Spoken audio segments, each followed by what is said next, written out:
Dateline, winner of 4 Clarion Awards for excellence in communication, continues.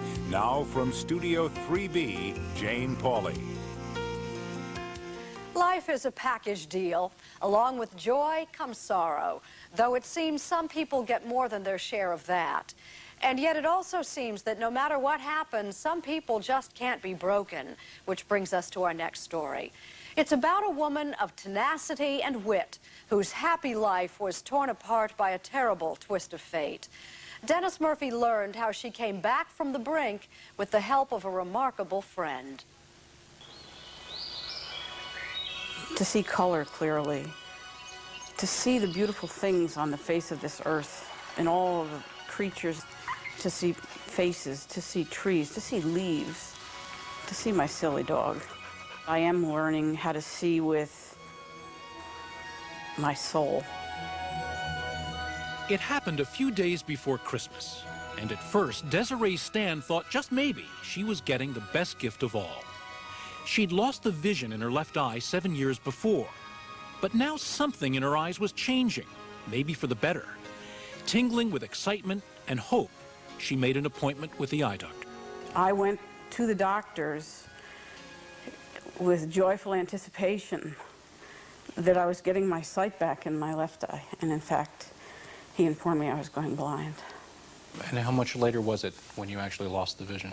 2 days. A 44-year-old working single mother gone blind almost overnight. I turned to my doctor and I said, oh my God, what am I going to do? What am I going to do? How am I going to live? How will I survive? He said to me, I don't know, but you're going to have to find a way. It was a blocked vein that caused the blindness. What do you think you have? A blocked vein that stopped the clock for Desiree on December 20th, 1995. That first day, how did you go about just the routines of your life? I didn't. I laid on my couch and I waited for the sun to come through the window so I could feel it. Blind and almost paralyzed by fear. I was afraid of falling. I was afraid of looking foolish. And so I locked myself literally in my home. And it dawned on me that I was taking the one place on earth that I love very much, that I hated it, because it was now my prison. It was a prison. How could she ever raise her 11-year-old daughter, Mandy? Okay. Her consulting business was all about numbers, poring over the books for new car dealers. How could a blind person do that? I envisioned myself living in a basement on public assistance. As we sit here, Desiree, can you see any of me? I can see the top part of your form because it's dark against the light chair. You see shapes? I see some shapes, yes. Every morning when I get up, most everything is white. But her prospects were black as night. I'm probably one of the strongest people he'll ever meet. And it dropped me to my knees in a flash. It was overwhelming, absolutely overwhelming. Life as she'd known it was finished. It was truly the depths of despair that I think any human being can go through. And I had the pills in my hand. You were looking over the edge. Yeah. How'd you crawl back, Desiree? I reached down real deep for every ounce of inner strength I could muster. I did it then for my daughter. I do it now for me. Starting over, Desiree had to put her life back together piece by piece, relearning everything from getting toothpaste on the toothbrush to making sure her shoes matched. She put her career on hold. Everything she did now was focused on learning how to be a blind person. The only thing I didn't have to relearn was sleeping. Reading? Desiree had devoured books. Now she was learning to read with her fingertips. Okay. Good. It's a building process, letters to words, words to sentences, sentences to paragraphs. And then the Braille instructor says, okay, now, what did you just read? And you sit there and you say to yourself, oh my God, what did I just read? She had to learn to get about by tapping a cane. It's hard as hell to get around. Blindness is lonely. It's like being in a cocoon. So you're taught to break out of that cocoon with mobility training. I haven't been on a bus in That's why we're doing this. Oh my God, it's got to be 30 years. The goal is to be independent, Hi. to get around a city by bus. Does this bus go to North Pearl Street to Rite Aid? Learn to trust your ears at busy intersections, listening to the hum of traffic to tell whether the light is red or green. Is there a light here? You tell me. I'm not doing all this work to get hit by a car. Potholes, cracks in the sidewalk, things that used to be just annoyances now could break her neck. Desiree's teacher took her to downtown Albany, New York for a gritty lesson with obstacles galore. Like this bicycle left in the middle of the sidewalk. Desiree knew it was there, somewhere. She overheard two bystanders giving cynical play-by-play as she approached. She's gonna hit the bike. You watch her, I'm telling you, she's gonna hit the bike. And when I hit the bike, they were excited as hell. I told you she hit the bike. She hit the bike. That's what the cane does for me, the cane. That cane really bugs you, doesn't it? It bugs the hell out of me. I hate it. I feel pitiful. And you don't want to be pitied. I don't want anybody's pity. Absolutely not. Be happy for me. I'm out and about. I'm not locked in my house. But the clock of her life was still stopped at that December day. Even though the cane works well for most, Desiree needed something more to get back to where she was before she lost her sight. I'll throw the damn thing out. Have you always been a scrapper like this? Always. It's my middle name. Forward. That's when she decided to heed a friend's advice and investigate the possibility of getting a guide dog. I just think there's more dignity in having a guide dog. But how could a small bundle of fur ever give her the hope and confidence to get her life back on track? She'd been told that the matchup of guide dog and blind person didn't always work out. The dog required a lot of care. And most of all, could she literally entrust her life to an animal? Come here. How are you? Then there was her cherished pet, Piglet. What would he make of another dog on his turf? Would Desiree have to give Piglet away? I missed you. She weighed the pluses and minuses. And on a September day, 8 months after she lost her eyesight, Desiree found herself with some trepidation, arriving for the first day of what she calls boot camp. I can't believe I'm finally here. You made it. For the next month, Desiree and 10 other students will live and train at a special school, Guiding Eyes for the Blind, in a suburb of New York City. She almost missed the fall class. She had a medical setback.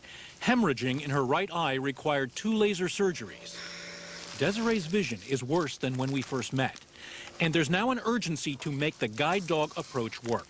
But there are no certainties. Does everybody make it? Not 100%. Sometimes, very unusually, but sometimes the match does not work right. And Desiree is aware of that. The thing I'm most nervous about is my reaction to the dog and to the... It's so important. It's like a first date. No. No, it's just, it really is. I've tried so hard to put my life back together again, and this is really the last piece. Now, if the dog could just drive, we'd be all set. That girl. They can't drive, but trainers have coached a very select group of dogs to do something better. For 4 months now, they've been drilled intensively on navigating all the hazards and pitfalls their blind humans will face every day. Forgot something. Trained to move and harness confidently in response to a word, a gesture. And when the partnership works, the Guiding Eyes directors have seen locked doors swing open. All right. Is it independence for the blind person, or is it something short of that? It is independence. It is independence in a very fullest sense. And soon these dogs will be assigned to the new class of students. The staff has even tried to match the personalities of the dogs with their masters. Desiree wonders who they've picked for her. Pit bull. I don't know. It'll be interesting to see. There are nervous first meals. Desiree and the other students won't meet their dogs for 2 days yet. In the meantime, trainers play the part of the guide dogs in exercises. Good dog. Good. And then finally, for the first time, the students are assembled to hear the names of their new partners. Dietrich. Yes. You're getting a dog named Kara. Yes. And Desiree. You're getting a dog named Ruth. Yes. Yes. R-U-T-H, Ruth. a female yellow Labrador. The students return to their rooms while the dogs are ready. Then, one by one, they're called back to meet the creatures Desiree, please come to the Campbell Lounge. who will serve not only as their eyes and as their companions, but will become part of the very essence of who they are for the next 8 to 10 years. I can hear her. I can hear her. Okay. When you're ready, Desiree, give her a nice, happy call. Come on, Ruth. Atta girl. Come on, Ruth. girl. Come on. Oh, there she is. Ruth, meet Desiree. Yellow. She's real Desiree, meet Ruth. She's beautiful, isn't she? Yeah, she is. She's a gorgeous girl. Now the work begins. I love her, too. This is, in every sense, just the beginning. Not every partnership is successful, and that goes for humans and dogs as well. With all her hopes riding on Ruth, Desiree is about to get a taste of life's new possibilities. The cars, the taxi cabs, the sun peeking through the skyscrapers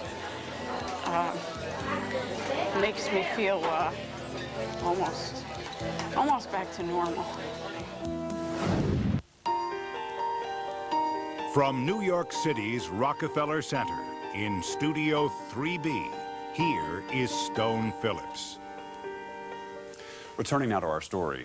8 months after being struck blind, Desiree Stan hopes and believes she can become whole again, with her dog Ruth as her guide. But to make that kind of relationship succeed, you need patience, time, and above all, trust. Will the new team, Desiree and Ruth, have what it takes? Once again, here's Dennis Murphy. It's okay. It's okay. Ruth and Desiree, a partnership begins with tears. Happy tears. End of stress tears. We're gonna do fine. And with the partnership come rules. We're gonna do fine. The first one, for the next 4 weeks, only Desiree can call Ruth by her name. It's important for Ruth to wean herself from her trainers and bond with Desiree. How's everybody doing?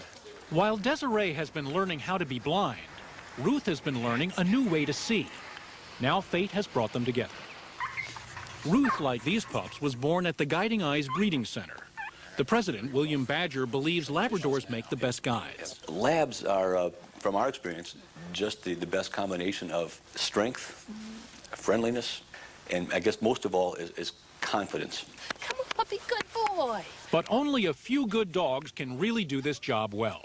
At 7 weeks, each puppy is given a test, a preliminary indicator of whether the dog has what it takes to be a good guide. Trainers use towels, a toy duck, an umbrella to test the puppy's demeanor, confidence, and energy level. But he's very relaxed, he's very playful, which is wonderful. And then the best and the brightest are sent off to foster parents, puppy raisers. Scotty, this is your new family. Families willing to take adorable puppies into their homes, make them part of their lives, only to do the very difficult thing of handing them back over to the guide school after a year. So you want to just use little pops. The raisers teach the dogs basic obedience, how to heel, how to sit, stay. There. Here's our new puppy. Her name is Ruth. Desiree's dog Ruth grew up in suburban Virginia with the Lavenin family. The dog played with the kids, shared the holidays. It was something very important to always remember that it wasn't really your dog, because it's so easy to get attached. They still cried when she left, though. It's an extraordinary commitment. It takes a unique individual. Without them, obviously we wouldn't have the dogs to train and to provide our service to our blind students. That's a girl. After a year with her foster family, Ruth is back in the hands of Guiding Eyes trainers, where she'll go through intensive training for 4 months. Head trainer Russ Poe says he's not sure how, but at some point, it all clicks for the dog. He understands what he's being asked to do. The essence of what a guide dog does is walk down the street following a defined path and avoiding obstacles on it. When it comes to the end of that path, they stop and await another directional command. She's done this before, though, right?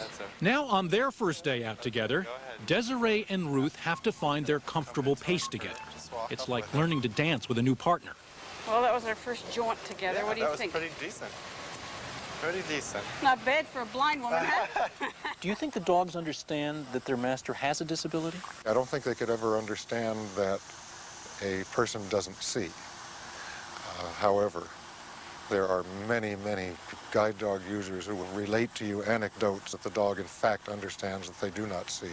For instance, dogs are colorblind and can't tell if a stoplight is red or green. So what happens when the blind master gives the forward command when that light turns red and traffic's coming at them? Dog will ignore that command. They will not, leap into the pits of hell just because someone has said forward. And so that's what we call intelligent disobedience. She's still madly in love with the trainer. 2 weeks into training, and the bond between Desiree and Ruth isn't there yet. Right, Ruth. Ruth. That's a girl. That's not unusual, and they're not about to give up. Good girl. The pair take on city streets and malls, learning each other's moves. That's a good girl. After 3 weeks of training in suburban streets, it's time for Desiree and the class to take on a mind-boggling challenge. Manhattan. Ruth, forward. It's a guide dog Everest. 7 million people hurrying here and there in an elbow-swinging New York City minute. And a blind woman and her new dog are expected to take it on. Welcome to New York. Desiree and Ruth plunge in. Subways. Crowds. Forward. Unexpected holes in the ground. Wait. A dog's worst distractions. Good girl. Probably the hardest thing is the speed. I have short legs. Sometimes she wants to take off a little faster than I want to go. But Desiree and Ruth are doing just fine. Good girl. What could have been really scary turns into a good day out. It sets loose sweet memories for Desiree. The last time she was in Manhattan was just 10 days before she lost her sight. The traffic, the smells, the hot dogs, the taxi cab, the sun peeking through the skyscrapers makes me feel almost back to normal. Cheers. And that, after all, is what all the training is about. Finding normal. Maybe a new normal. Forward. For nearly a month now, Desiree has trained 7 days a week, gotten up each morning at 6 a.m. And finally, graduation day has arrived.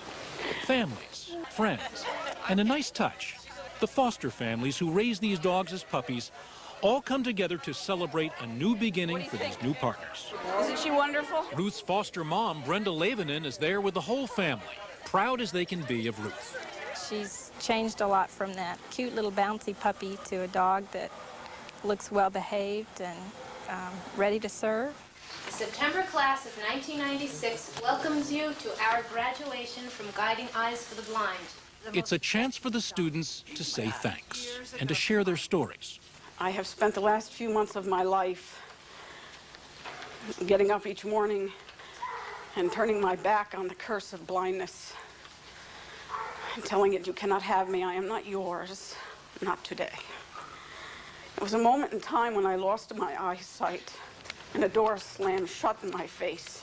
I find myself walking towards that door once again, at which point I will open it and resume my life on this journey through this moment in time. On my right is my beautiful daughter, Amanda. And on my left will be Ruth. I don't think I can lose. Indeed, I think I've already won. Desiree and Ruth are going home to Albany. The real world now, away from school, no trainers as guardian angels a few steps away. I'm so happy to be home. With a new member of the family. There are still some questions. How will Ruth adjust? Will she and Desiree's other dog get along? I gotta hope they like each other. Or will Piglet have to be given to Desiree's brother? Both tails wagging? Mm-hmm. Thankfully, Piglet and Ruth hit it off. Hi. It'll take some time for Ruth to feel at home, so she won't be put to work for a few days. No. Leave the pairs alone. When Desiree is holding on to that harness, Ruth is a serious worker. But when she's just on a leash... Ruth is a naughty puppy. It's exactly like having a small child. I've had to child-proof my house. You ran this morning?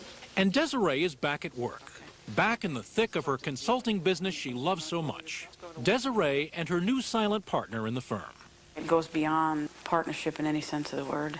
I depend on her for my safety and for assistance And she depends on me for love. Good girl. And a nagging worry is over. Ruth and Desiree have finally bonded. It was slow in coming, maybe, but Desiree feels that's made the ties between them even stronger. I could not have imagined having such strong feelings of, truly of love for a non-human creature. I love her dearly. I love her deeply. Ruth is becoming a part of me. As for that white cane, it hasn't been unfolded since her first day at Guiding Eyes. Don't be so silly. Desiree is back to where she was before she lost her sight. The clock has started again. It was a cruel Christmas season the December she went blind. And 1 year later, this past Christmas, the greatest gifts turned out to be family and friends who saw her through. And the companionship of one special partner who is so much more than that. My life is wonderful, and, you know, people hear me say that, and they say, my God, you're blind. How can you say you're happy? I'm happy. I don't feel blind anymore. I felt different before. I don't feel different anymore. I'm the happiest I've ever been in my life.